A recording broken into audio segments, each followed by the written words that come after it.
I was raised a free-range kid. Lived in a small town in western New York, and I remember vividly as I got older being given a greater range of responsibility. You know, at a certain age I could walk to my friend's house, it was just down the street. Then I could cross the street. We would disappear on a Saturday morning on our bikes and be told to come home in time for dinner.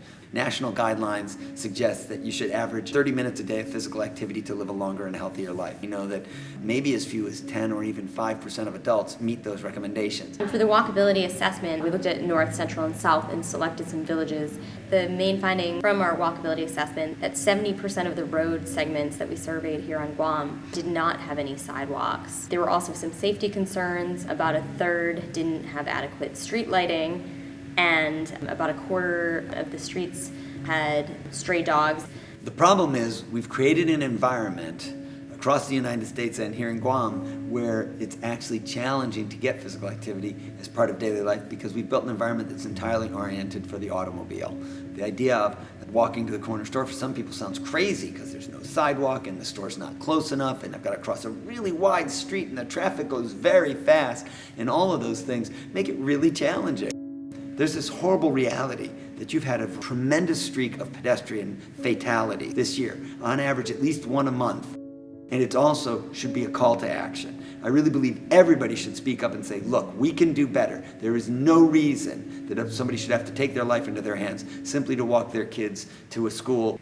When we talk about changing the culture, I remind people that one of the best ways to do it is to build an environment that is inviting for that cultural shift. So if I really want people to walk more, what I should do is create environments that are so inviting that you'd actually prefer to walk.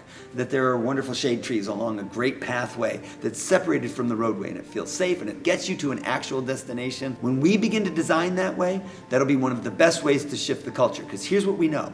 Once people start to see other people out there doing it, they feel invited and they join in. We're seeing more and more communities use a technique called traffic calming to help make streets more humane for all users. One of the things I see in Guam is you've got a lot of big wide roads that have 35 miles an hour posted, but everybody admits and tells me no one drives 35 on them. We often will do very simple things to roadways to make them actually match the speed we think the vehicles should go. Well, you could do things like have a median island, an island in the middle, you know, where there's often a center turning lane. Well, when there's nowhere to turn, you don't need that center turn lane. You could turn that into an island. You could put vegetation, trees and plants there. That tends to create a little bit of friction and slow vehicles down. We know that narrower lanes tend to slow vehicles down. One of the ways that we often calm traffic in neighborhoods is to replace four-way intersections that have stop signs at 2 or 4 of the intervals with mini roundabouts. Roundabouts dramatically reduce the number of severe collisions and fatalities that happen in intersections because you don't have cars that are kind of T-boning into each other. A roundabout slows all of the vehicles.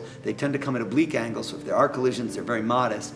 One of the great things about building a more walkable community, there's lots of research that tells us it's going to also be not just a healthier community, but also economically more healthy. The businesses in those communities tend to see actually more economic success because business districts that are walkable invite people to come and shop there. So we're seeing that chambers of commerce and visitor bureaus and tourist organizations are actually selling walkability as an attribute. If you think of the many destinations we like to go to, one of the things that we love about them is if we don't have to rent a car, if we can just hop on a bike or spend all our time on foot outdoors, taking advantage of the beauty of the location. We're better than Guam to do that. Come visit us, leave your car behind, get out and be active, enjoy this amazing and stunning scenery, this beautiful setting. Tragically, the simple reason that most of this stuff doesn't get done is people whine and complain it's going to cost too much. It's really much more a matter of prioritization. If we think the only important thing is moving cars, then we'll only have money to move cars. If we think the important thing is moving people in a safe and inviting manner, then we'll find a way.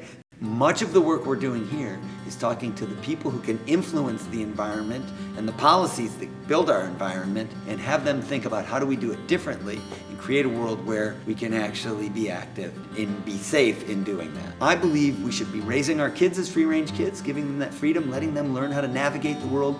As they grow older, they will be engaged citizens. I believe it helps them actually be more engaged with their community, and I just think the quality of life is so much better when you live that lifestyle of being active and walking every day.